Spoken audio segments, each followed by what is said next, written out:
এটা মনোযোগ দিয়ে শুনেন। এবার 3 নম্বরে জাহান্নামী আবার বলবে, আল্লাহ মৃত্যুও দিলেন না, বিশ্রামও দিলেন না, তাইলে আমারে একটাবার দয়া করে আবার দুনিয়ায় আবার যেতে দেন, আমি সবগুলো নেক আমল করব, দেন না মাওলা সুযোগটা একটাবার। এই হায়াত চাইবে বন্ধু, এই রাত ফেরত চাইবা, এই দিন ফেরত চাইবা। তখন আল্লাহ 2টা কথা জাহান্নামীকে বলবে, 2টা কথা। আওয়ালাম নুআম্মিরকুম মা ইয়াতাযাক্কারু ফীহি মান তাযাক্কারা। আল্লাহ বলেন, 1 নম্বরে আল্লাহ জাহান্নামীকে বলবে, নাফরমান হায়াত কেন ভিক্ষা চাচ্ছ? আমি তো রব্বুল আলামিন আমল করার মতো হায়াত দিয়েই তোমারে কবরে এনেছি, আমি কি সুযোগ দেই নাই? একটা কুকুর আর একটা ছাগল সাইজ সমান, সাইজে সমান, 2টারই সৃষ্টিকর্তা আল্লাহ। কুকুরের সৃষ্টিকর্তা কে? ছাগলের সৃষ্টিকর্তা কে? কুকুরটাকে গোশত রক্ত মাংস যা এগুলো দিছে কে? ছাগলের শরীরে গোশত রক্ত মাংস এগুলো দিছে কে? তাহলে একটা হালাল আর একটা হারাম কেন? এই কে সিদ্ধান্ত দেবে? তাহলে এটা যদি কোরআন না পড়ে কেউ, সে অন্য কোনখান থেকে কোন যুক্তিতে এটাও গোশত এটাও গোশত, তা আপনি এটাকে হারাম বলছেন এটাকে হালাল বলছেন, এই পার্থক্য করার জ্ঞান শুধুই কোরআন, শুধুই রাসূলুল্লাহ সাল্লাল্লাহু আলাইহি সাল্লামের সুন্নাহ, এটা ছাড়া কোথাও পাবেন।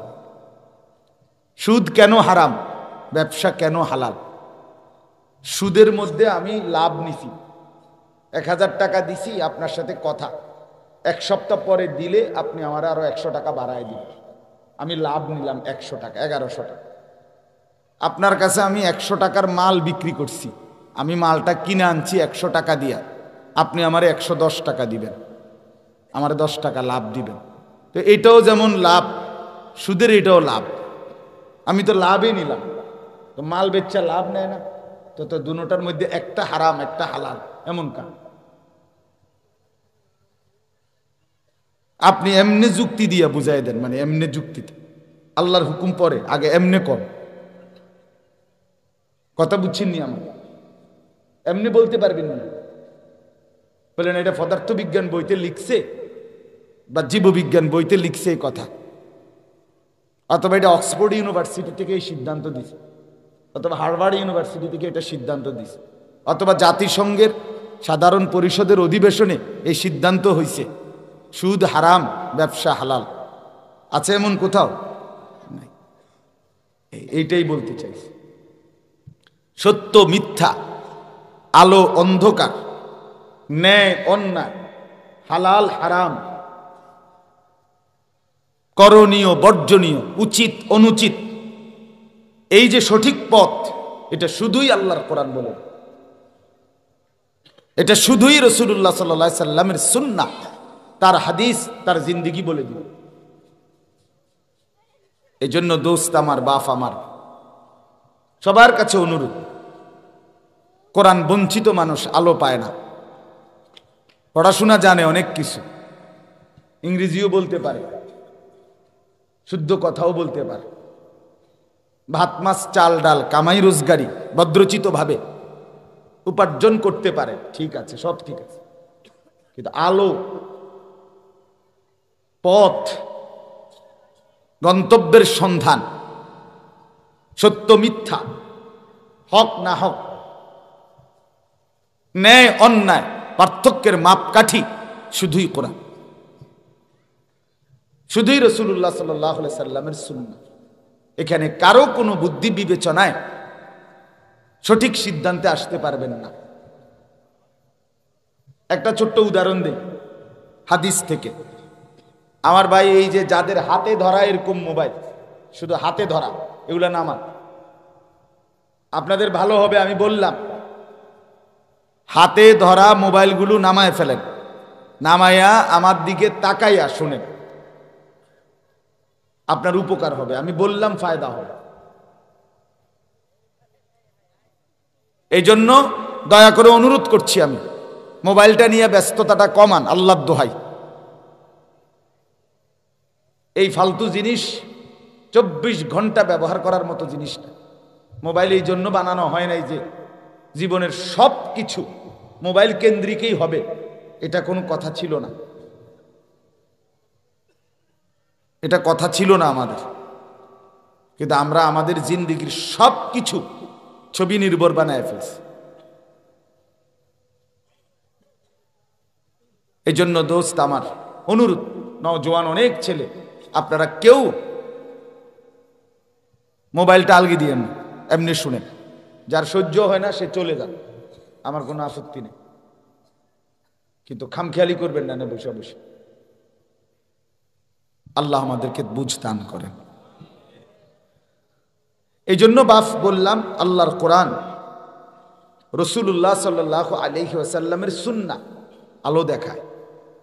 কোরআনুল কারীমের মধ্যে আছে, আল্লাহ তাআলা বলেন, কোরআনুল কারীম হচ্ছে নূর, আলো, কাজে অন্য কোথাও আলো নেই। কোরআনুল কারীমে আল্লাহ বলছে মাউইজা, উপদেশ। কোরআনকে আল্লাহ বলছে বুশরা, সুসংবাদ। কোরআনকে আল্লাহ বলছে হুদান, হেদায়েত। কোরআনকে আল্লাহ তাআলা বলছে বাসায়ের, অন্তর্দৃষ্টি সম্পূর্ণ জ্ঞান। কোরআনকে আল্লাহ তাআলা বলছে শিফাউল লিন্নাস, কোরআন হচ্ছে সমস্ত মানুষের সমস্ত রোগের চিকিৎসা। কোরআনকে আল্লাহ তাআলা বলছে আহসানাল হাদিস, সবচেয়ে সুন্দর কথা। কোরআনকে আল্লাহ বলছে কিতাবান, পরিপূর্ণ গ্রন্থ। কোরআনকে আল্লাহ বলছে মুতাশাবিহান, যার প্রথম কথা শেষ কথা সামঞ্জস্যপূর্ণ, এলোমেলো উলট পালট অযৌক্তিক অবাস্তব কথা নাই। কোরআনকে আল্লাহ বলছে মাসানি, কোরআনুল কারীম হচ্ছে যেটা একবার না লক্ষবার, কোটিবার, হাজার হাজার কোটি কোটিবার যেটা তেলাওয়াত হয়, পড়া হয় বারবার বারবার বারবার, এটা কোরআন। কোরআনকে আল্লাহ বলছে হুদাল লিন্নাস, বিশ্ব মানবতার হেদায়েত। কোরআনকে আল্লাহ বলছে বাইয়িনাতিম মিনাল হুদা, যা বলতে চায় তা স্পষ্ট, জোরাতালি নাই, গোঁজামিল না, ও কদ্দুর মুখের ভিতরে কদ্দুর বাইরে, এরকম সদবদ না, স্পষ্ট কথা, সাফ কথা। কোরআনকে আল্লাহ বলছে ফুরকান, সত্য মিথ্যার পার্থক্যকারী, ন্যায় অন্যায় এর পার্থক্যকারী। এজন্য বন্ধু আমার, শুরুতেই বললাম, কোরআন বঞ্চিত মানুষ আলো পায় না। কোরআন বঞ্চিত মানুষের পথের সন্ধান জানা নাই। কোরআনে আল্লাহ স্পষ্ট বলছে ওয়া মান ইউদলিলিল্লাহু ফামা লাহু মিন হাদ। শুনতেছেন? আল্লাহ তাআলা স্পষ্ট বলছে, আল্লাহ যাকে পথভ্রষ্ট করে দিলেন, ফামা লাহু মিন হাদিন, তার আর কোথাও কোনো পথ প্রদর্শক নাই, সে আর কোথাও রাহবার পাবে না, পথ প্রদর্শক পাবে না। ফামান লাম ইয়াজআলিল্লাহু লাহু নূরান ফামা লাহু মিন নূর, এটাও কোরআনের আয়াত। আল্লাহ বলেন আমার আলো যে পেল না, ফামা লাহু মিন নূর, তার জন্য আর কোথাও কোনো আলো নাই। একবারে বাংলা কথা। এজন্য শুরুতেই বললাম, জওয়ান কিংবা বুড়ো, ভালো কিংবা মন্দ, সভ্য ভদ্র, উন্নত, এই সব কিছু নির্ধারণ করতে হবে কোরআন সুন্নাহ থেকে। কোরআন সুন্নাহ থেকে। আমি সবসময় এটা বলি, শুধু শুদ্ধ কথা বলে, ইংরেজিও বলে, কিন্তু মুতে তো খারাইয়া। কথা বুঝেন নাই? হ্যাঁ, মুতে তো খারাইয়া, কথা তো শুদ্ধ, একদম সুট বুট পরা। হাইওয়ে হোটেলে রাত্রিবেলা প্রায় দেখি মুতে তো খারাইয়া মতে, কথা তো কয় খুব সুন্দর, কেমন আছেন, হ্যালো, কথা শুনলে মনে করে কাইতিয়ে যায়, কিন্তু মুইটা ফানি লয় না। আরে অপদার্থ তো শিখলা কি তুমি? তুমি জানলা কি? তুমি কি শিখলে?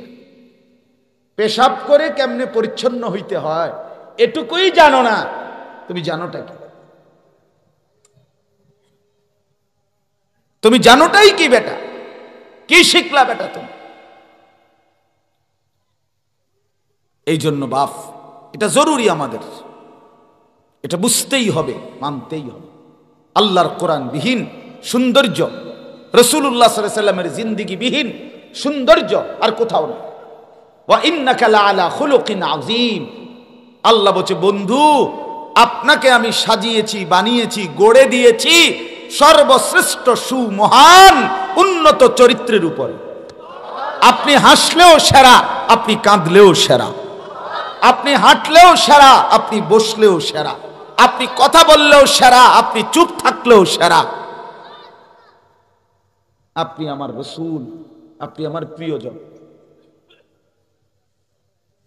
আপনার সব সুন্দর, আপনার নাকও সুন্দর, চোখও সুন্দর, আপনার চেহারাও সুন্দর, আপনার হাসিও সুন্দর, আপনার দাড়িও সুন্দর, আপনার চুলও সুন্দর, আপনার আঙ্গুলও সুন্দর, আপনার নখও সুন্দর। সুবহানাল্লাহ। ওয়া আহসানু মিনকা লাম তারা কাত্তু আইনি। হযরত হাসান ইবনে সাবিত রাদিয়াল্লাহু তাআলা আনহু বলেন, নবীর সাহাবী নবীজির সামনে বসে বলছে, দাঁড়িয়ে মিম্বরের উপরে দাঁড়িয়ে বলছে, হে আল্লাহর নবী, আপনার চাইতে অধিক সুন্দর আমার এই দুই নয়নে আমি আর কাউকে দেখি। ওয়া আজমালু মিনকা লাম তালিদিন নিসাউ। দেখবো কেমনে নবী, আপনার চাইতে সুন্দর কোনো মা আজ পর্যন্ত তো জগতে কোনো সন্তান প্রসবই করেনি। এমন কোনো বাচ্চা তো মায়ের পেট থেকে বেরই হয়। আপনার চাইতে সুন্দর হবে কেন? তাহলে যিনি সবচেয়ে সুন্দর তিনি রাসূলুল্লাহ সাল্লাল্লাহু আলাইহি ওয়াসাল্লাম। এজন্য তাকে বাদ দিয়ে আপনি হ্যান্ডসাম হচ্ছেন, ধোঁকা, ধোঁকা। তাকে বাদ দিয়ে আপনি চুল সাজাচ্ছেন, বোকামি করছেন। নবী সাল্লাল্লাহু আলাইহি সাল্লামের সৌন্দর্যকে বাদ দিয়ে আপনি চেহারা সাজাইছেন, ভুল করছেন, আর এই পথ পান। এজন্য রাগ করলেও কথা, রাগ না করলেও কথা, দাড়িবিহীন চেহারা সুন্দর হতে পারে না। সাফ কথা বেটা, দাড়িওয়ালা চেহারাই সুন্দর, দাড়িবিহীন চেহারা সুন্দর হইতে পারে না।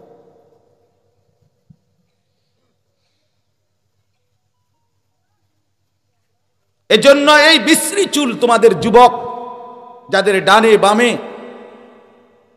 এই পরাজিত চুল, এই গোলামের চুল, যাদের কৃতদাসের চুল, বেঈমানের চুল, এগুলো তোমরা হেরে গেছো। হাইসা উড়াই দিও না, তোমরা ব্যর্থ, তোমরা পরাজিত। তোমরা ইহুদির কাছে হেরে গেছো, তোমরা খ্রিস্টানের কাছে হেরে গেছো, তোমরা মুরতাদের কাছে হেরে গেছো, তোমরা নাস্তিকের কাছে হেরে গেছো, তোমরা হিন্দুর কাছে হেরে গেছো, তোমরা নাফিদের কাছে হেরে গেছো। আমার মাদ্রাসাগুলোর লক্ষ লক্ষ উস্তাদ ছাত্র আমরা হারি নাই। আমরা রাসূলুল্লাহকে আপন করে চেহারা সাজাইছি, আমরা সাহাবাই কেরামকে আপন করে চুল দাড়ি লেবাস সাজাইছি, আমরা হারি নাই। আলহামদুলিল্লাহ, আলহামদুলিল্লাহ।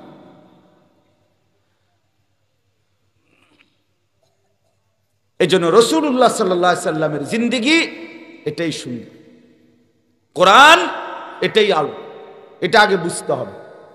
এই জন্য আজকে প্রথম কথা বাপ আমার এইটা, আপনাদের কাছে অনুরোধ বাপ,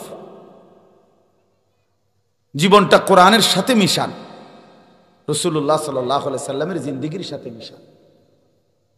দামি হবে, দামি হবে। চাচারা আপনাদেরকেও বলি, চাচা বিড়ি সিগারেট ওয়ালা এই মুখ অপছন্দের মুখ।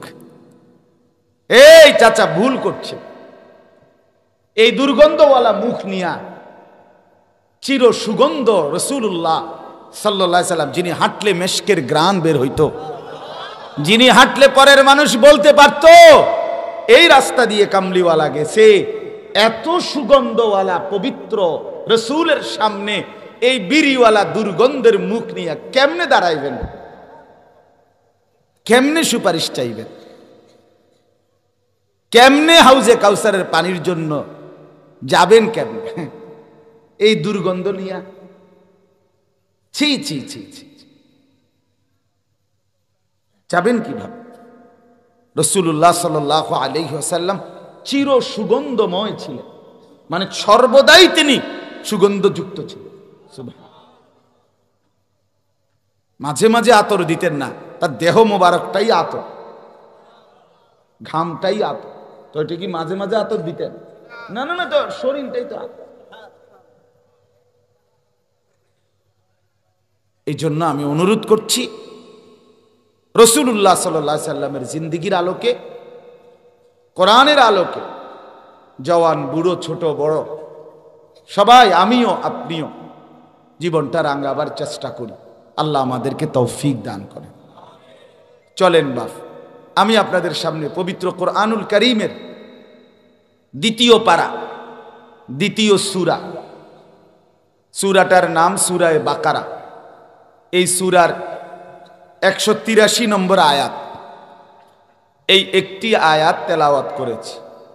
ইনশাআল্লাহ আর অল্প কিছুক্ষণ সময় এই আয়াতটিকে সামনে রেখে আমি আপনাদের সামনে কিছু কথা আরজ করতে চাই। আল্লাহ তাআলা আমাদেরকে তৌফিক দান করেন।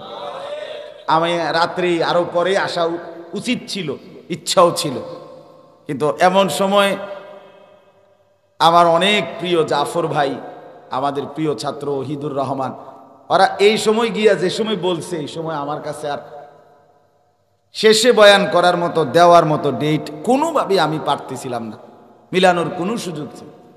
আর এই ওহিদুর রহমান মাশাআল্লাহ নাসর বান্দা, তার কথা হইল এটা একটা ডেট দিতেই হবে, মাড়ির তলের তলে দিতে হবে। এই জন্য আমার আরো মাহফিল আছে, এসার পর থেকে আরো মাহফিল আছে, যার কারণে আমি এইটুকু সময়ের জন্য, অল্প একটু সময়ের জন্য আসছি, শুধু অংশগ্রহণ করলাম। আয়শা আমার প্রিয় ছাত্র, আজকে তো মাশাআল্লাহ প্রধান অতিথি, মাশাআল্লাহ, ও তো আমার ছাত্র সরাসরি। এই যে আশিকুর রহমান শুধু ছাত্র, মানে খুব ঘনিষ্ঠ ছাত্র যে কয়জন, এর মধ্যে হে একজন, এখন সে ম্যাজিস্ট্রেট। আমারই স্যার বলা উচিত। কোথায় স্যার? এই যে স্যার আছে এখানে। হয়তো আমার একবারে খুব আদরের ছাত্র ছিল। আমি যখন সোনাকান্দা পড়াইতাম, তখন ক্লাস ছাড়াও আলাদা প্রাইভেট পড়াইতাম, মানে নাহু সরফ, আরবি, গ্রামার সকালবেলা পড়াইতাম ছেলেদেরকে এইখানেই, এই মাদ্রাসাতে। তো তখন ওরা আমার কাছে পড়তো সকালবেলা আলাদা প্রাইভেট। ওই সময় সবচেয়ে ভালো, আলহামদুলিল্লাহ, আর বাস্তবতা এটা, সবচেয়ে ভালো পড়া পারতো, সবচেয়ে বেশি, পুরা সফওয়াতুল মাসাদের একটা শব্দার্থ আরবি গ্রামারের গুরুত্বপূর্ণ একটা বই। এগুলো আরবি শব্দ এবং তার অর্থ মুখস্থ বলা, এটা পুরাটা আলহামদুলিল্লাহ আমার মনে আছে, ওই শুনাইছিল আমার ওই সময়। আল্লাহ তাআলা তাকে বরকত দান করেন, দ্বীনের পথেই থাকার তৌফিক দান করেন।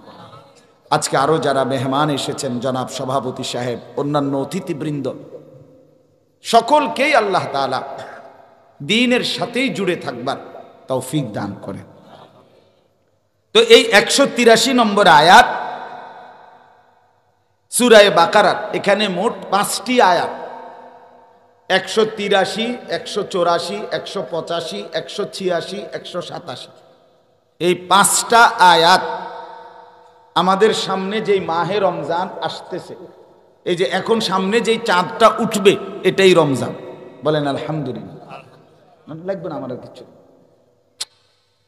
যেই চাঁদ উঠবে সামনে, এটা কি চাঁদ? রমজান। বলেন না কি চাঁদ? মাহে রমজান, শাহরু রমাদান। এই রমজান সম্পর্কিত, রোজা সম্পর্কিত কোরআনুল কারীমের মধ্যে সবচেয়ে বিস্তারিত একসাথে পূর্ণাঙ্গ আলোচনা এই 5টা আয়াতের মধ্যে আছে। সূরা বাকারার 183 থেকে 187 নম্বর পর্যন্ত 5টি আয়াত।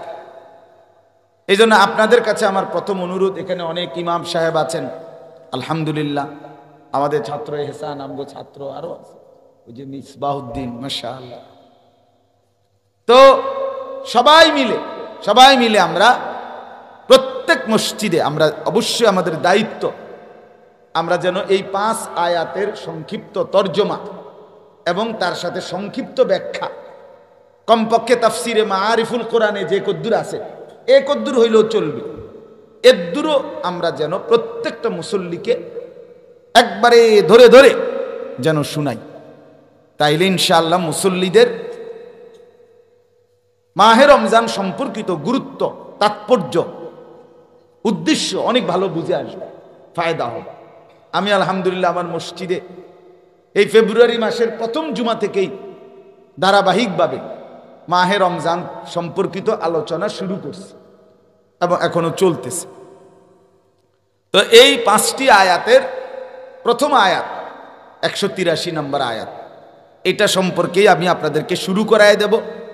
আপনাদের কাছে অনুরোধ, আপনাদের যাদের সুযোগ আছে আপনারা কোরআনুল কারীম থেকে এই 5 আয়াতের তর্জমা, অনুবাদ এবং সংক্ষিপ্ত ব্যাখ্যা নিজে পড়লে নিজে পড়েন, আর নিজে পড়তে না পারলে নিজের কোনো আত্মীয় স্বজন, ছেলে নাতি এমন কাউরি দিয়ে পড়ায় নেন, উপকার হবে। তাফসিরে মাআরিফুল কোরআন কিনতে পাওয়া যায়, তাফসিরে তাওজিহুল কোরআন আছে, আল্লামা তাকি উসমানী দামাত বারাকাতুহুম, পাকিস্তানের বিশ্ববিখ্যাত আলেম, 3 খণ্ডে বাংলা অনুবাদ হয়েছে, খুব সুন্দর, খুব সুন্দর। এই 1300-1400 বা 1500 টাকা দাম নিবে, কিনে নিলে আপনি দেখে দেখে, অথবা যেটাই ভাল লাগে, আরো যদি কোনোটা হয়, এই 5টা আয়াতের সংক্ষিপ্ত তর্জমা এবং ব্যাখ্যা দেখে নিবেন, পড়ে নিবেন। একটা কথা জরুরি মনে রাখবেন বাপ, যেই আমলের যেই হুকুম, ওই আমলের মাসআলা জানার সেই হুকুম। কথাটার মানে হলো এই 5 ওয়াক্ত নামাজ আদায় করা কি, কথা কন না কেন, এই নামাজের মাসআলা জানাও ফরজ। যেই আমলের যেই হুকুম, ওই আমলের মাসআলা জানারও কি সেই হুকুম। এ ঠিক রমজান মাসের রোজা, এটা কি ফরজ না সুন্নত? ফরজ। অতএব রমজান মাসের এই রোজার হুকুম, আহকাম, বিধিবিধান এটা জানাও আপনার উপরে ফরজ।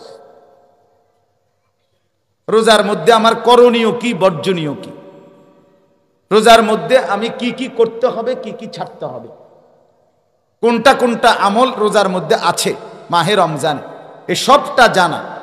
রোজা ভাঙ্গে কিভাবে, রোজা থাকে কিভাবে, রোজা নষ্ট হয় কিভাবে, রোজা মাকরু হয় কিভাবে, এই মৌলিক প্রয়োজনীয় কমপক্ষে ন্যূনতম এইটুকু জ্ঞান অর্জন করা, এটা আপনার উপরে ফরজ। যেমন হালাল উপার্জন করা, এটা ফরজ। এটা কি প্রত্যেক মুসলমানের জন্য ফরজ, মানে রোজগারের জন্য হালাল হালাল উপার্জনের চেষ্টা করা, এটা ফরজ। তলাবু কাসবিল হালাল ফরিদাতুন বাদাল ফরিদা, নবীজি সাল্লাল্লাহু আলাইহি সাল্লাম বলেন, মৌলিক ফরজ মানে নামাজ, রোজা, যাকাত, হজ, এগুলো আদায়ের পরে হালাল রিজিক তালাশ করা, এটাও ফরজ। অতএব আপনি যদি ব্যবসা করেন, মনে করেন মুদি দোকান, তো এখানে এই সম্পর্কিত মাসআলা জানা আপনার জন্য ফরজ। আপনি যদি চাকরি করেন, তাহলে আমার এই চাকরির মধ্যে শরীয়তের বিধিবিধান কি, এটা জানা আপনার জন্য ফরজ। এটা আপনার জন্য ফরজ, গুরুত্বপূর্ণ। আপনারে কোম্পানি এই মাল দেয়, আপনি টাকা দেন, কোম্পানি একবার কয় কিস্তি, আরেকবার কয় লোন, আরেকবার কয় সিসি, আরেকবার কয় এলসি।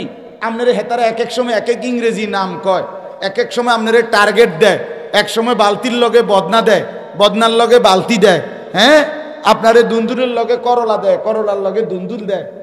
আপনি খাইতে নাছেন, নিতে নাছেন, টেয়া গইনতে নাছেন, তামসা করতে নাছেন।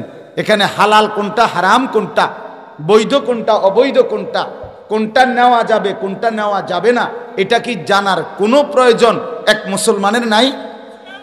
কই জানি কয়জন, জিজ্ঞেস করি কয়জন, কয়জনে জিজ্ঞেস করি আমরা? আমাদের এটা বদ অভ্যাস, আমাদের এটা মন্দ অভ্যাস, এটা জরুরি মনে রাখবে।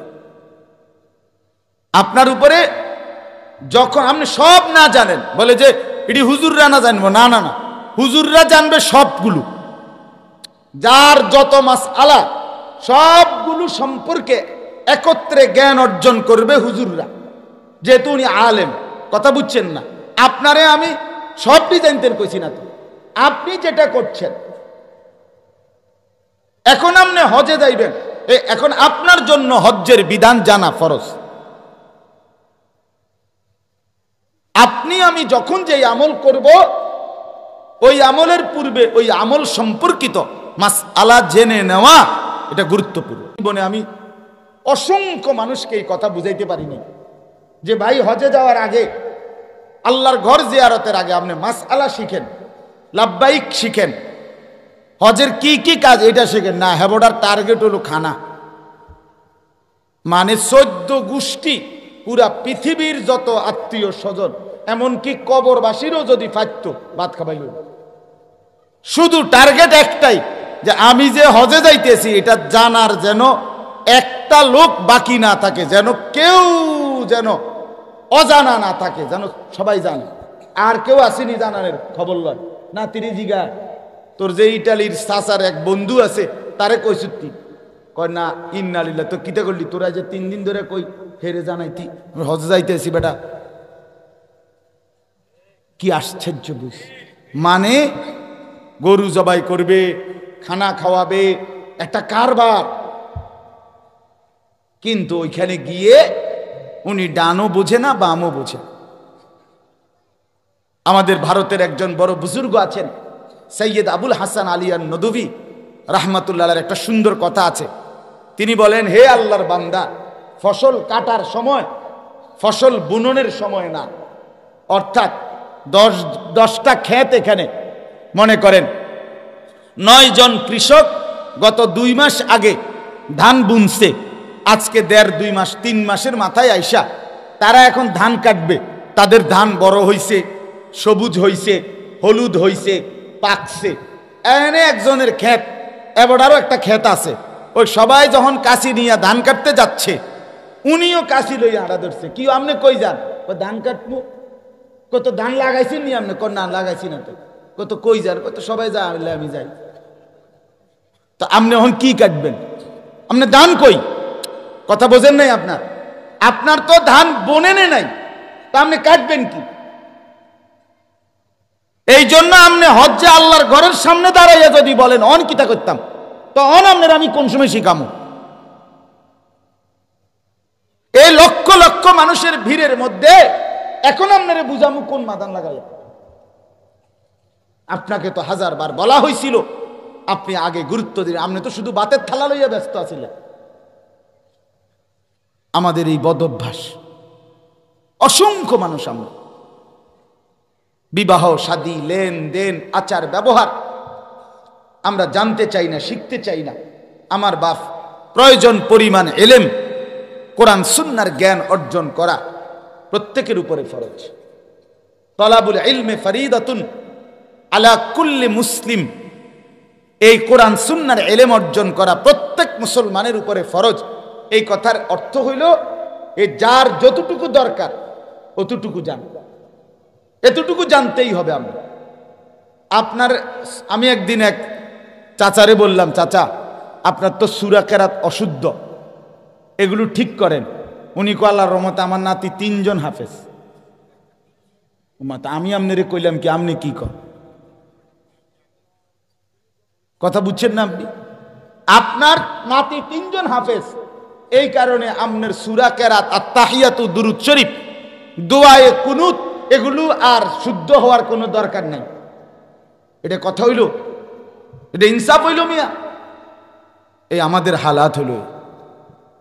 এই জন্য আমি অনুরোধ করছি বিষয়টা, এটাও গুরুত্ব দিলাম যে প্রয়োজন পরিমাণ যে যা করছেন সাধারণ মুসলমান সবকিছু হুজুরের কান্দে, ইমামের কান্দে তুলে দিলে হবে না।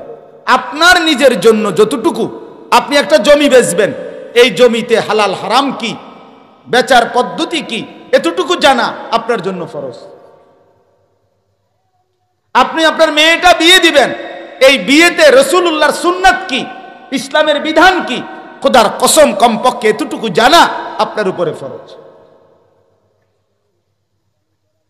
আজকে আমাদের মধ্যে মানসিকতাই এটা, যে আমরা মোটেই বললেই আমরা পাশ কাটি, 900 কথা বলি। হ্যাঁ হুজুর কথা তো ঠিকই কন, বুঝি তো, আমরা লেগে কন কথাটি বালাই কইছে, ঠিকই কইছে, পারি না, শেষ। মানে তোমার 1.5-2 ঘন্টার ওয়াজের মধ্যে ফানি ঢেলে দিই।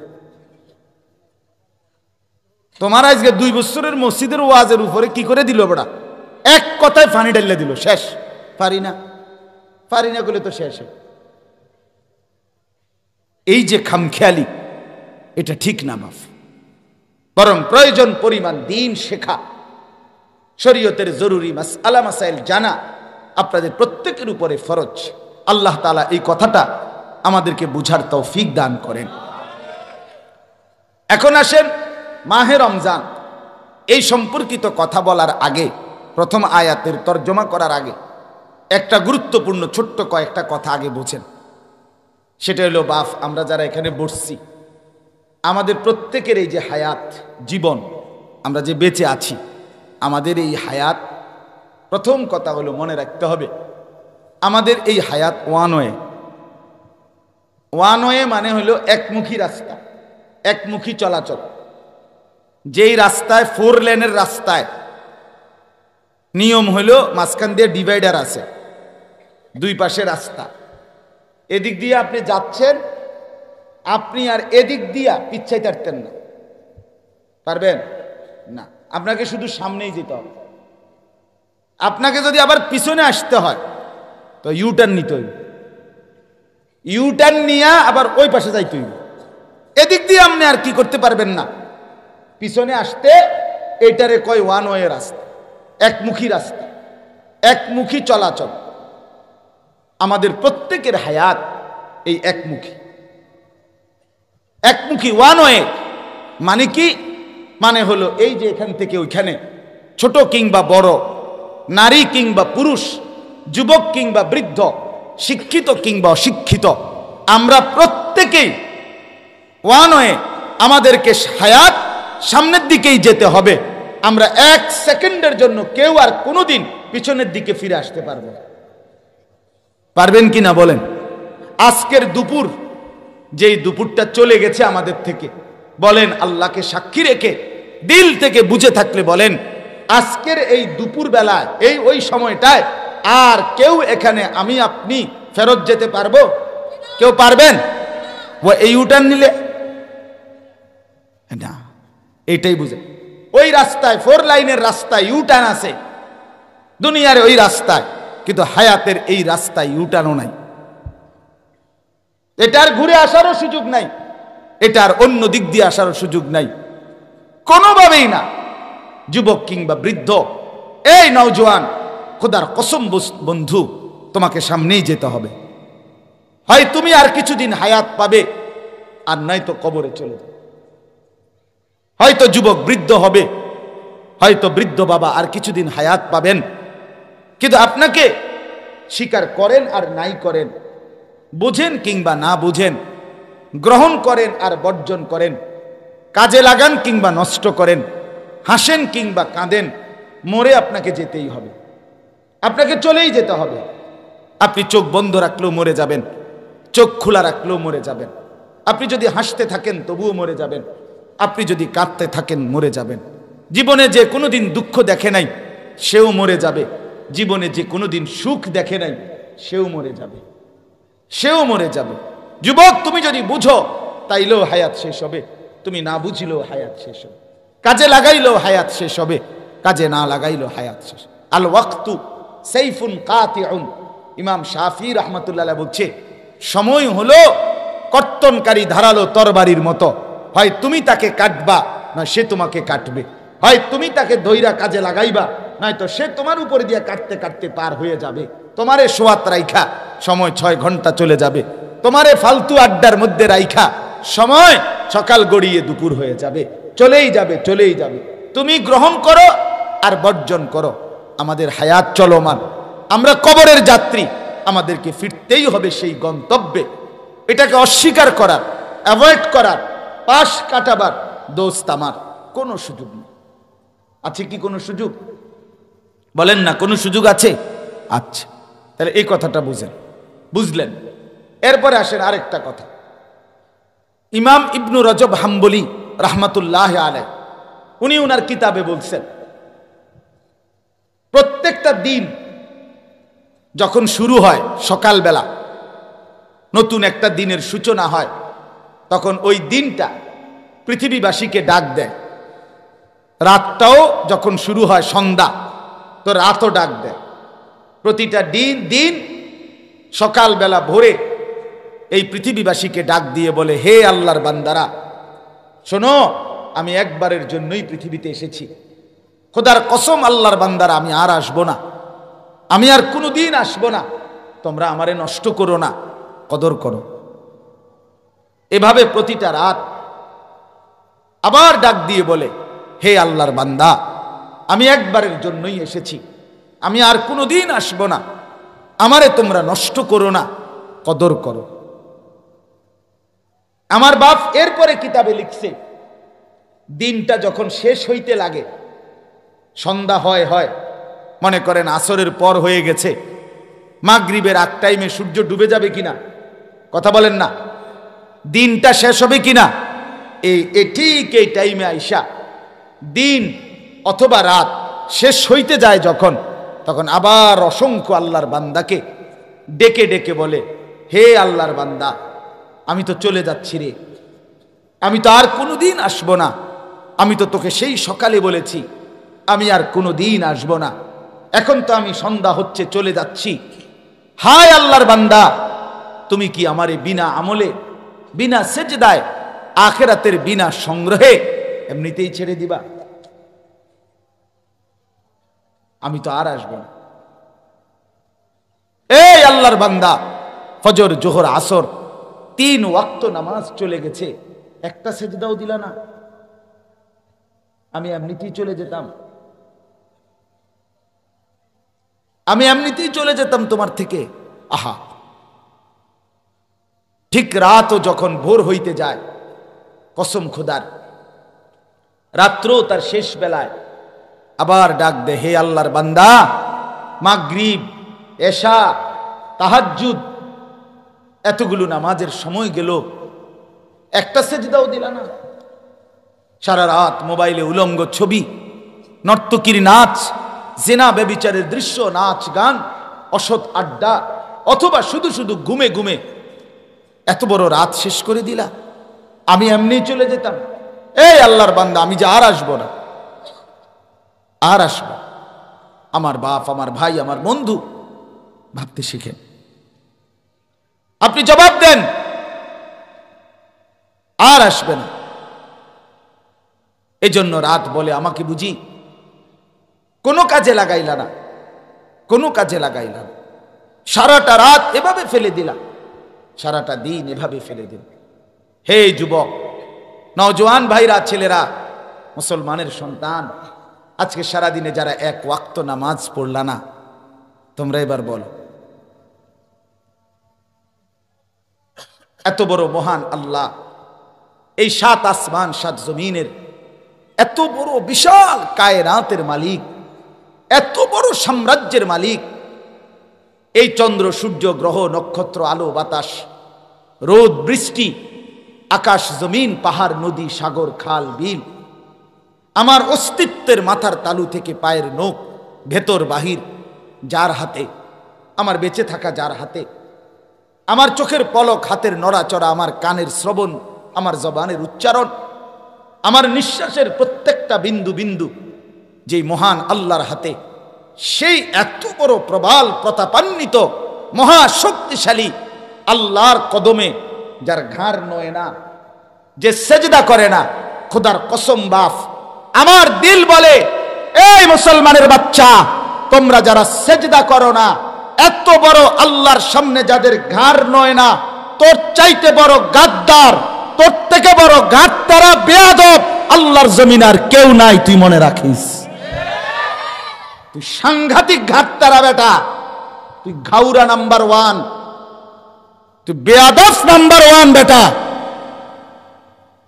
তুই গাদ্দার, তুই গাদ্দার, তোর ঘাড় বড় শক্ত, তুই কার সামনে মাথা নোয়াইলি না? কি ভাবছি আল্লাহকে? হ্যাঁ, কি ভাবছে? আপনাদের যাদের ছেলে নামাজ পড়ে না, ওই অসভ্য জানোয়াররে বলেন যে তুই কার লগে গাত্তারামি করস।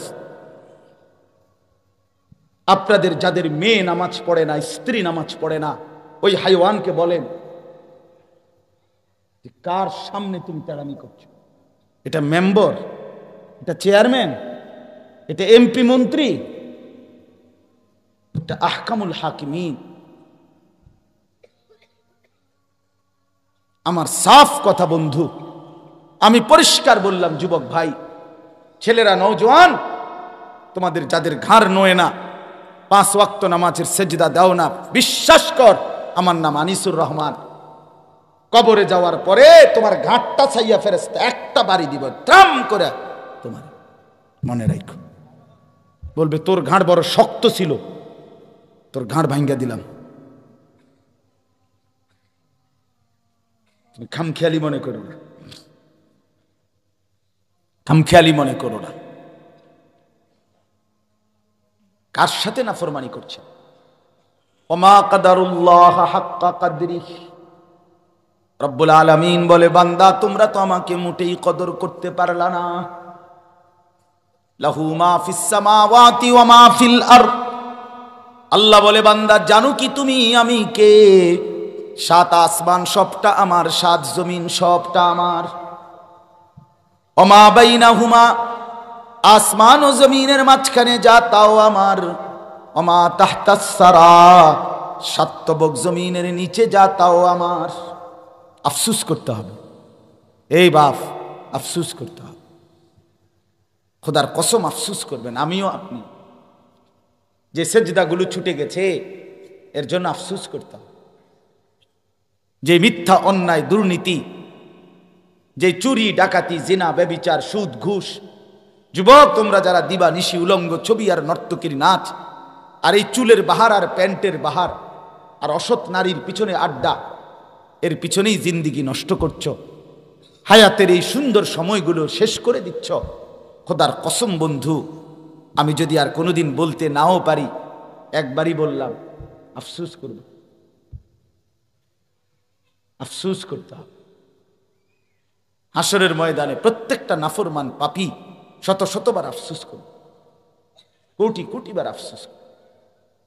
রুবামা ইয়াওয়াদ্দুল্লাযীনা কাফারু লাউ কানু মুসলিমিন, আল্লাহ বলে, সমস্ত কাফির, মুশরিক, বেঈমান হাসরের ময়দানে আকাঙ্ক্ষা করবে, আফসোস করবে, লাউ কানু মুসলিমিন, হায় যদি মুসলমান হতাম। আল্লাহ বলেন, ওয়াজিআ ইয়াউমা ইদিন বিজাহান্নাম, হাসরের ময়দানে কোটি কোটি মানুষের সামনে আমার লক্ষ কোটি ফেরেশতারা জাহান্নামটাকে টেনে আনবে। আল্লাহ বলে, জাহান্নামের দিকে যখন তাকাবে গোটা হাসরবাসী, ইয়াউমা ইদিন ইয়াতাযাক্কারুল ইনসান, প্রত্যেকটা মানুষ তার পেছনের জিন্দেগির সব কথা মনে পড়বে।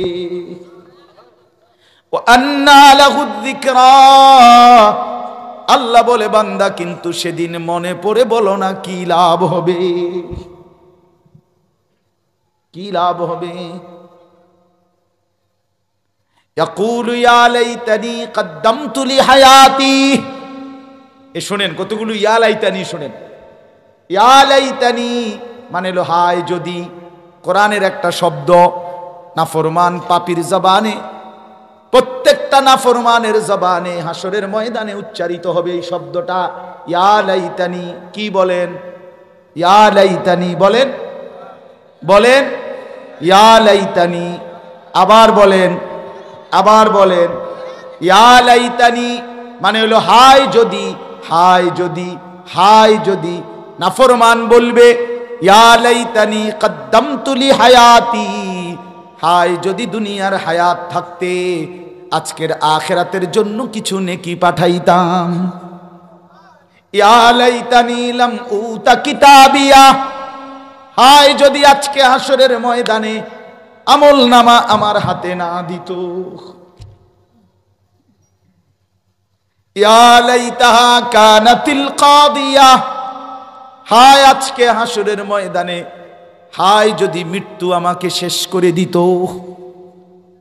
ইয়া লাইতানি কুনতু মাআহুম ফাআফুযা ফাওজান আযীমা, হায় যদি আমি নেককারদের সঙ্গী হতাম, তাইলে আজকে আমিও তো কামিয়াব হয়ে যেতাম।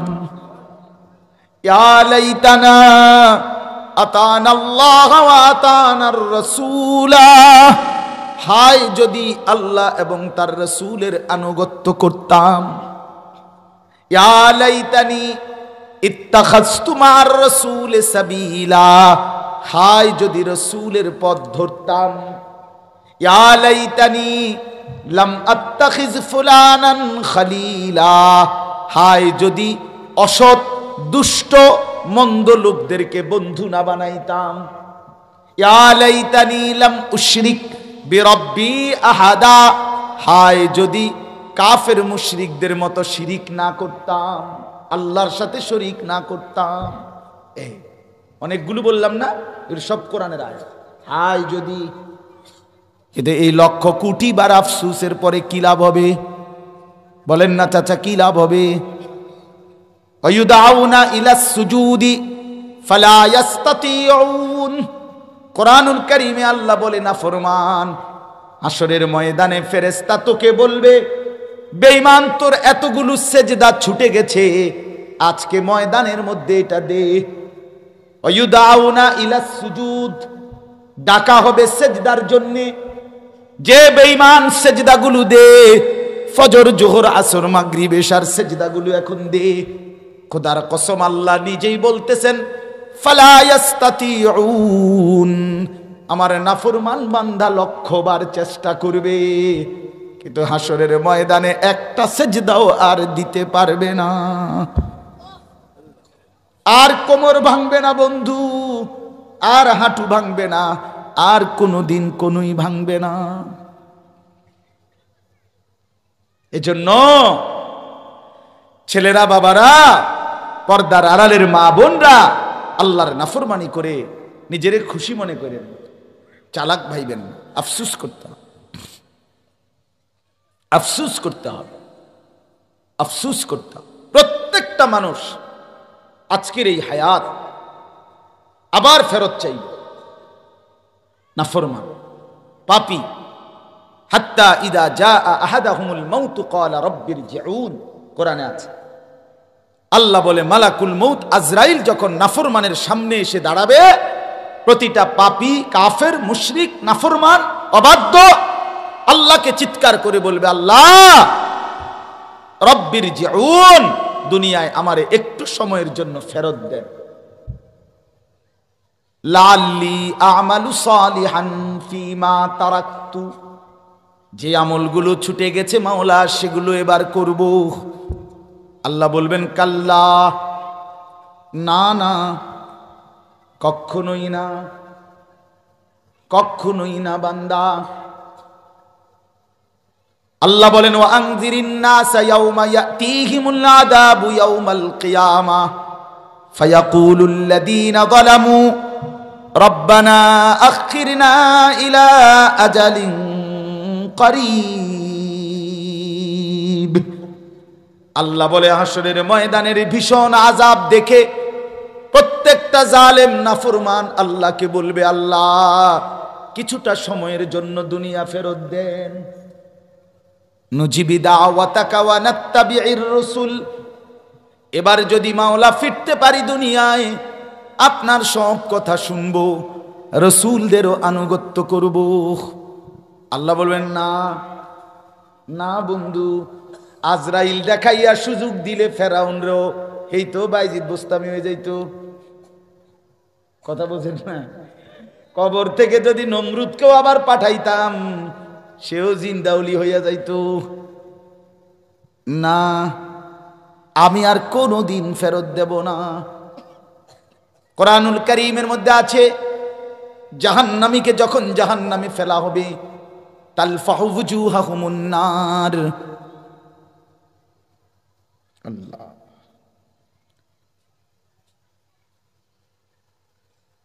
দুনিয়ার কড়াইয়ের তেলের মধ্যে তেল যখন ভীষণ গরম হয়, তেলাপিয়া মাছ, কই মাছ যেমনে চাপ দিয়া দিয়া ভাজি করে, আল্লাহর কোরআনে আল্লাহ বলেন নাফরমান জাহান্নামের আগুনে তোর চেহারার গাল এক পিঠ ওপিঠ এপিঠ করে এমন ভীষণ ভাবে চাপ দিয়ে দিয়ে আগুনে পোড়ানো হবে।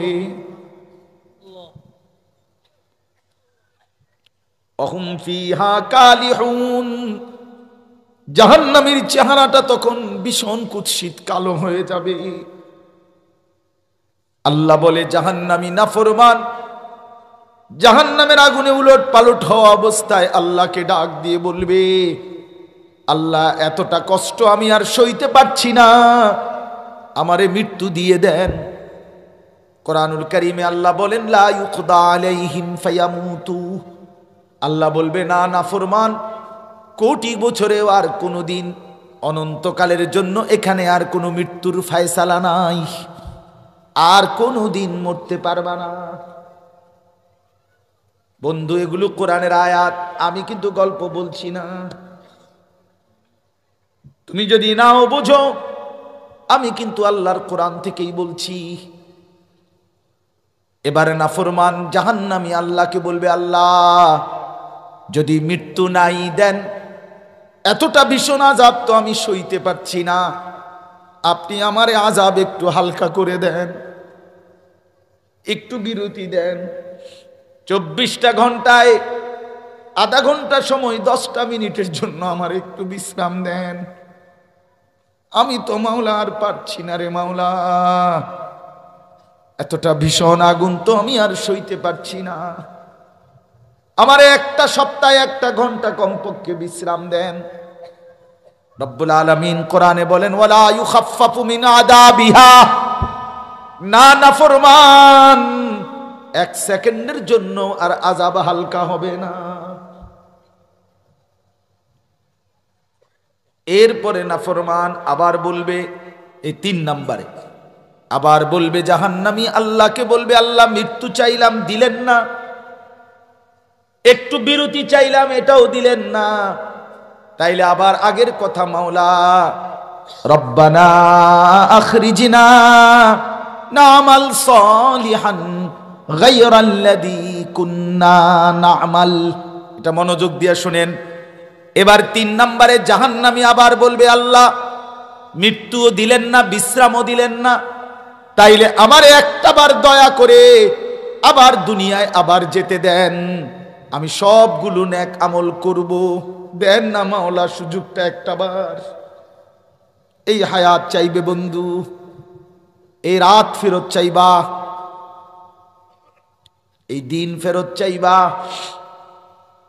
তখন আল্লাহ 2টা কথা জাহান্নামীকে বলবে, 2টা কথা। আওয়ালাম নুআম্মিরকুম মা ইয়াতাযাক্কারু ফীহি মান তাযাক্কারা, আল্লাহ বলেন 1 নম্বরে আল্লাহ জাহান্নামীকে বলবে, নাফরমান হায়াত কেন ভিক্ষা চাচ্ছ, আমি তো রব্বুল আলামিন আমল করার মতো হায়াত দিয়েই তোমারে কবরে এনেছি, আমি কি সুযোগ দেই নাই? হ্যাঁ, কথা বলেন না কেন? এই ভাই, আজকে জোহরের ওয়াক্ত হয়েছিল না? বলেন না কেন? আসরের ওয়াক্ত হয়েছিল না? ফজরের ওয়াক্ত হয়েছিল না? এশার ওয়াক্ত হয়েছে না এখন? তো তুমি নাফরমান সেজদা দিলা না কেন? এই অপদার্থ, সেজদা দিলা না কেন? কেন গোলামি করলাম? তুমি কি সময় পাও নাই?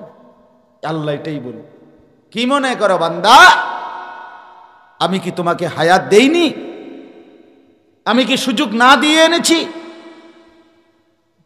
আওয়ালাম নুআম্মিরকুম, আমি কি তোমাদেরকে হায়াত দেই নাই? আপনি কি বলবেন? না দিছেন না, এটা বলতে পারবেন? কথা বলেন না, বলতে পারবেন?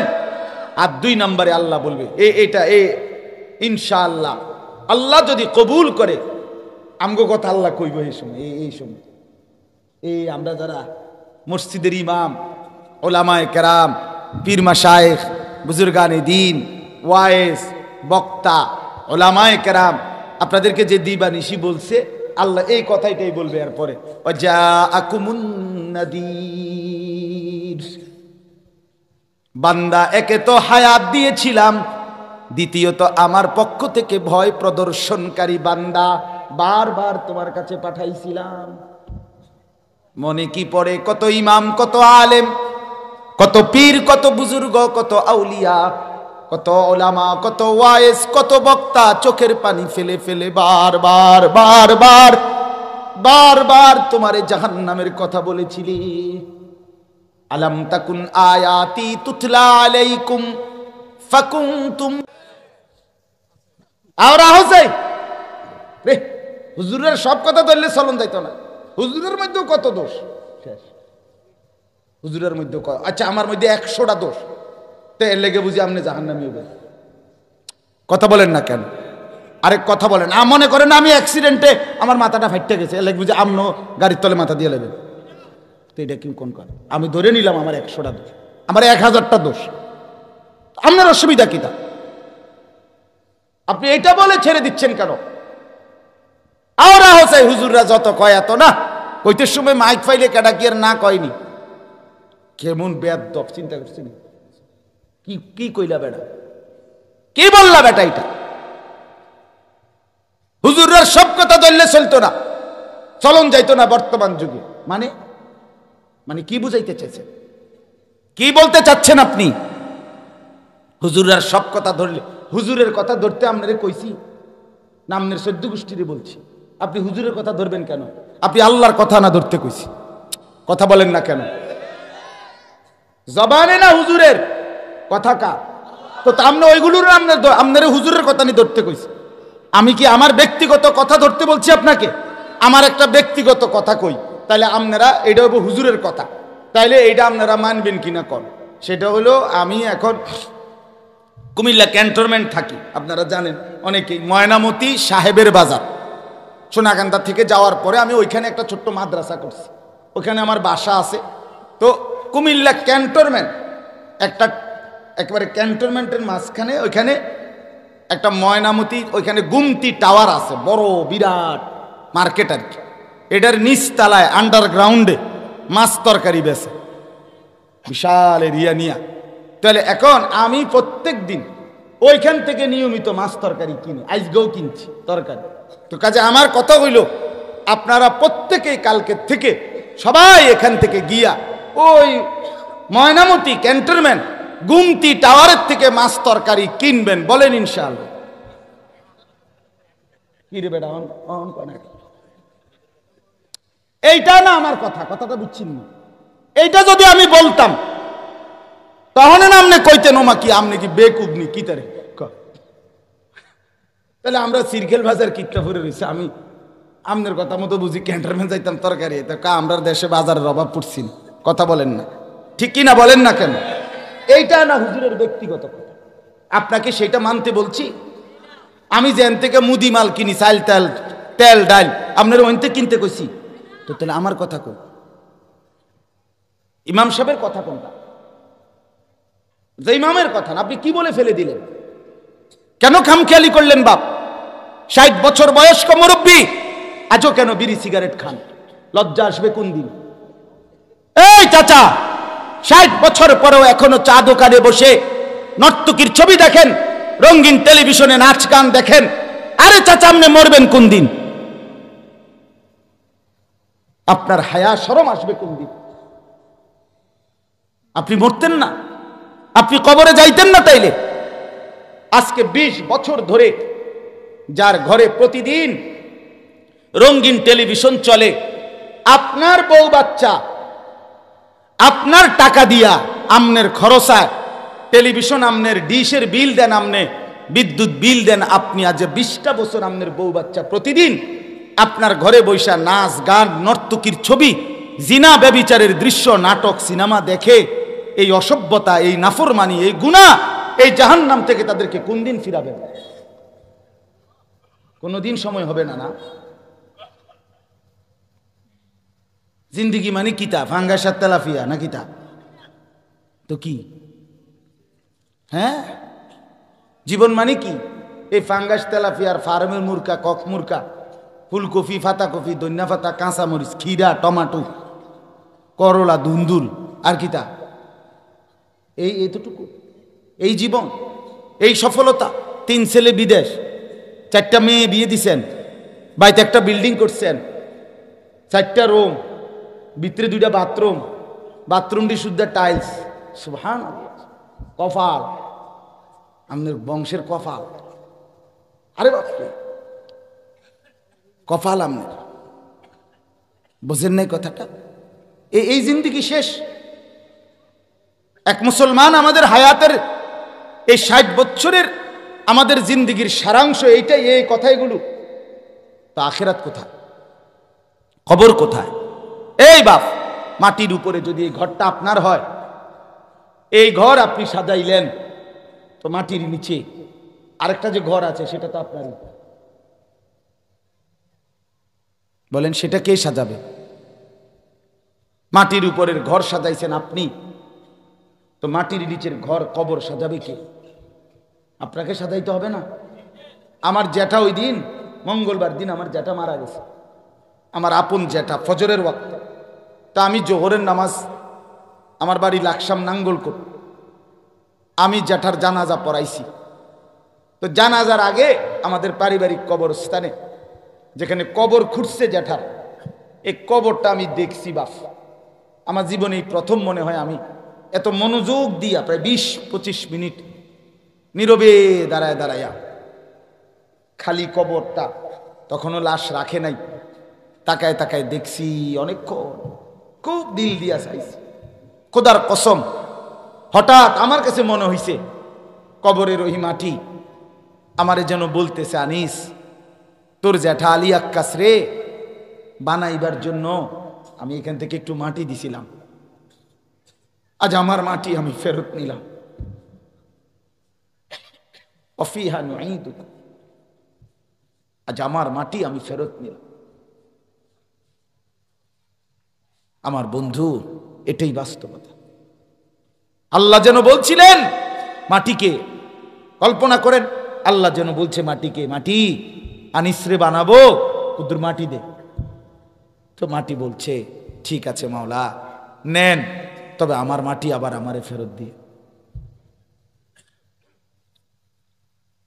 তো মাটির মানুষ মাটিতেই আবার ফেরত দিয়ে দিল। এই জন্য শেষ পর্যন্ত কিন্তু এখানেই ফিরে যেতে হবে। আমার এই কথাটা বলার অর্থ হলো, আমি মাহে রমজানের উপরে বিস্তারিত আলোচনা আপনাদের ইমাম সাহেবরা করবে, যার যার মসজিদের। আমি শুধু এই উৎসাহটার জন্য যে হায়াতটাকে দামি বানানো, জীবনটাকে কাজে লাগানো, এটা যদি কারো, এই কথা আমার শেষ উপসংহার, আমরা যদি এটা বুঝে থাকি এতক্ষণের এই কথার দ্বারা, আমার এই চিৎকার চেঁচামেচি দ্বারা যদি এই কথাটা বুঝেন কোরআন সুন্নাহর আলোকে, যে আমার এই হায়াত আর ফিরবে না। ফিরবে বাপ? বলেন না, কথা শেষ করে দিচ্ছি, বলেন না, আর ফিরবে আমাদের হায়াত? অতএব আমরা যদি এটা বুঝে থাকি, তাহলে এটাই বোঝা উচিত আমাদের পরিবর্তন দরকার। দরকার কি না বলেন? আমাদের বদলানো দরকার। যুবক, তোমাদের বদলানো দরকার। মুরব্বী চাচা, আপনাদের বদলানো দরকার। ঘরের মা বোনদের বদলানো দরকার। যে যেই গুনার উপরে পড়ে আছেন, এটা ত্যাগ করা দরকার। নেক আমল বাড়ানো দরকার। কবরের পুঁজি, আখেরাতের পুঁজি একদম অল্প। এই মসজিদে টিয়া 10,000 দিছেন, এইটা দিয়ে বুঝি এত লম্বা আখেরাত পার হয়ে যাবে? কি তো কর, এই ইমাম সাহেব রে এসানের রেটে 100 দিয়া আপনি বুঝি ব্যস্ত যাবেন গা? এটা হেতের বাপের সম্পত্তি। আপনি কি তা কর, কি বলতে চাইতেছেন? এত সহজ। আখেরাত একদম মামুর বাড়ি। হ্যাঁ, হাসরের মাঠ কি মামার বাড়ি? আপনি কি ভাবছেন? কি ভাবছেন? কি মনে করছেন বাপ? খোদার কসম, এই কোরআন সাক্ষী, হযরত ইব্রাহিমের মতো নবী হাসরের মাঠের ভয়ে অঝরে কাঁদছে। আম্বিয়ারা যেখানে কাঁদে, আপনি সেখানে সেটাকে খামখেয়ালি মনে করবেন কেন? বলেন। এই জন্য আমি আপনাদের কাছে অনুরোধ করছি, আজ জোর করে বলছি, বাবারা, মুরব্বীরা, জওয়ানরা, আপনারা প্রত্যেকেই যদি বুঝে থাকেন আমাদের হায়াতের কদর করা দরকার, কবরের জন্য, আখেরাতের জন্য। আমরা কবরের যাত্রী, আমরা আখেরাতের যাত্রী, আমরা ওইখানেই যেতে হবে। ওইখানেই আমাদের মূল লাভ লোকসান, ওইখানেই সফলতা ব্যর্থতা, ওইখানেই মূল প্রাপ্তি। কাজে ওইটা যদি বুঝি তাহলে আমাদের জীবনটা দামি বানানো, আখেরাতটা দামি বানানো, জীবনটা পরিবর্তন করা, নতুন করে সাজিয়ে তোলার একটা সুবর্ণ উত্তম মোক্ষম একটা সুযোগ মাহে রমজান। এই কথাটা কনে লেগে গেছে, একটা বড় সুযোগ একদম সামনে।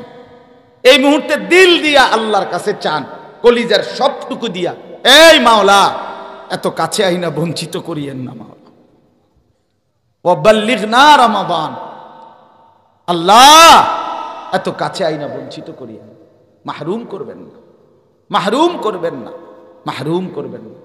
রমজান পর্যন্ত হায়াত ভিক্ষা চান, আর রমজান মাসটাকে সামনে নিয়ে নিজের জীবন পরিবর্তন করার সিদ্ধান্ত নেন। 5 ওয়াক্ত নামাজ, রাত্রিবেলার 20 রাকাত পূর্ণ তারাবি, ইফতার সাহরি, কোরআনুল কারীমের তেলাওয়াত, রাত গভীরে তাহাজ্জুদ নামাজ, রমজানের শেষ দশকের এতেকাফ, সারাটা দিন কালেমা, ইস্তিগফার এবং দোয়া, কান্নাকাটি, অর্থাৎ কমপক্ষে যেন একটা মাস আপনার চলা ফেরা উঠা বসা দ্বারা বোঝা যায় আপনি অন্য কিছুর প্রস্তুতি নিচ্ছেন। এটা যেন আপনার কথাবার্তা দ্বারা বোঝা যায়, চলাফেরা দ্বারা বোঝা যায়। আপনি দুনিয়াবি ব্যস্ততা কমান, আর সমস্ত গুনাহ হারাম বর্জন করেন। আল্লাহ তাআলা বলছেন, এই শেষ কথাটা শুনেন, আল্লাহ বলছে, বান্দা তোমার জান্নাতের জন্য, সফলতার জন্য 2টা জিনিস দরকার, একটা হলো ঈমান আর একটা হলো তাকওয়া। আল্লাহ বলে, ইয়া আইয়ুহাল্লাযীনা আমানু, হে ঈমানদারগণ, তার মানে তোমাদের ঈমান আমি গ্রহণ করলাম, এই জন্য তোমাদেরকে ঈমানদার বলে ডাক দিলাম, আলহামদুলিল্লাহ। এবার আল্লাহ বলে তোমার আরেকটা জিনিস লাগবে, সেটা হলো তাকওয়া। আরেকটা কি লাগবে? তাকওয়া। তাকওয়া হলো ভিসা, ঈমান হলো পাসপোর্ট। ঈমান কি? তাকওয়া হলো ভিসা। তো আল্লাহ তাআলা বলেন, মাঝখানে একটা প্রেসক্রিপশন দিলাম, কুতিবা আলাইকুমুস সিয়াম কামা কুতিবা আলাল্লাযীনা মিন ক্বাবলিকুম। একটা মাসের জন্য একটা প্রেসক্রিপশন তোমার উপরে রোজা ফরজ করা হলো, এই একটা মাস। দেখেন, খেয়াল করেন, আল্লাহ বলে তোমার ঈমানের পাসপোর্ট আছে, তুমি মুসলমান, তুমি মুমিন, কাজে পাসপোর্ট রেডি। এবার 30টা দিন গোনা, অথবা 29 দিন, 31-এ যাইতাম না বান্দা, সাফ কথা, 31 দিন লাগাইতাম না করে পরিষ্কার, 30 ফাইলে 29, মনে চাইলে 29-এ দিয়ালাম, আর নাই তো 30-এ, 31-এ নেব না। তুমি বান্দা 30টা দিন গুনা গুনা, আইয়ামাম মাদুদাত, গুনে গুনে 30টা দিন আমি আল্লাহর হুকুমটা মানো, গুনাহ ছাড়ো, আমি যা যা করতে বলেছি 30টা দিন পালন করো।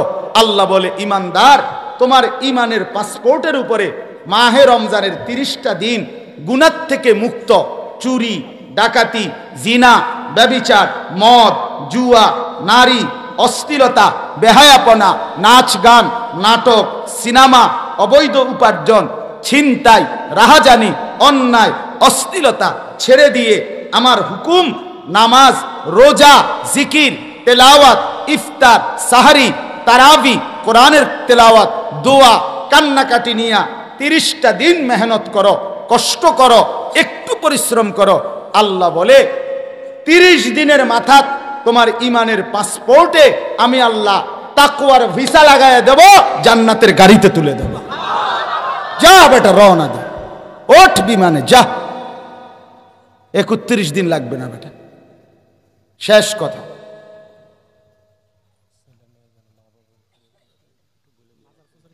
এই জন্য আমরা প্রত্যেকেই এটা গুরুত্বপূর্ণ, এই মাহে রমজানকে কদর করেন, কষ্ট করেন, ইনশাআল্লাহ 30 দিনে আল্লাহ মুত্তাকি বানায় দিবেন। আর মুত্তাকি হলে জান্নাতি, উইদ্দাত লিল মুত্তাকিন। আল্লাহ তাআলা আমাদেরকে তৌফিক দান করেন। আমার বাপ, সবার কাছে অনুরোধ, জীবনটা সুন্দর করে।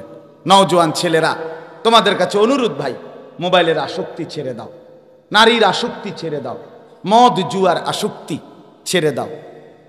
বয়স্ক পুরুষ যারা অভিভাবক, আপনাদের কাছে বিনীত অনুরোধ, স্ত্রী সন্তানের জন্য অশ্লীলতা, বেহায়াপনা, নাটক, সিনেমা, নাচ, গান, টেলিভিশন হারাম, এটাকে আপনি মেনে নিয়েন না, এটা ব্যবস্থা কইরেন না, বাবা কষ্ট পাইবেন। আমার এই শেষ হাদিসটা শোনেন।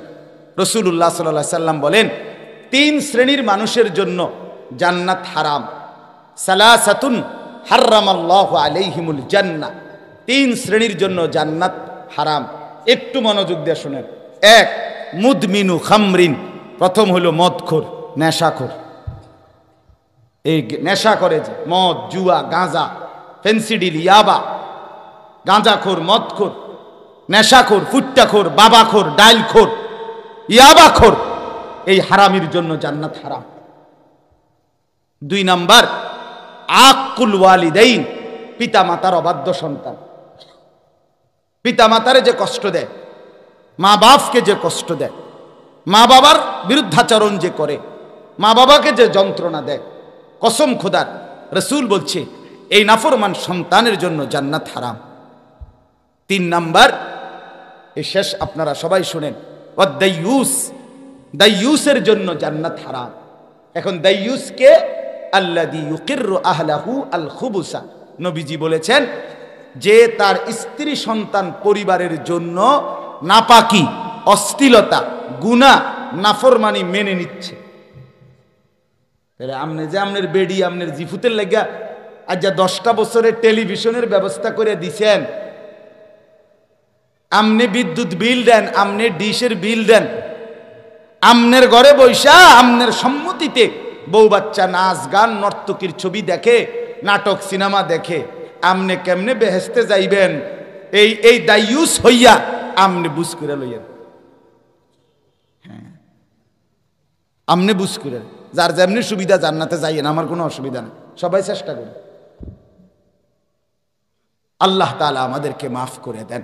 নিজেরা প্রত্যেকে ঈমান আমলের সাথে থাকবেন, চলবেন। আল্লাহ তাআলা আপনাদের সবাইকে কবুল করেন। যেই সোশ্যাল ওয়েলফেয়ার অ্যাসোসিয়েশন, আল্লাহ তাআলা কবুল করেন, ভালো কাজ করার তৌফিক দান করেন। আলহামদুলিল্লাহ, আপনাদের এই গ্রামে অনেক ছেলেরা বর্তমানে উঠতি, আলহামদুলিল্লাহ ভালো ভালো শিক্ষিত অবস্থানে আছে। আল্লাহ তাআলা প্রত্যেকটা ছেলেকে, মেয়েকে, সকলকে আল্লাহ কবুল আর মনসুর করেন। আমিন। সুবহানাল্লাহি ওয়া বিহামদিহি।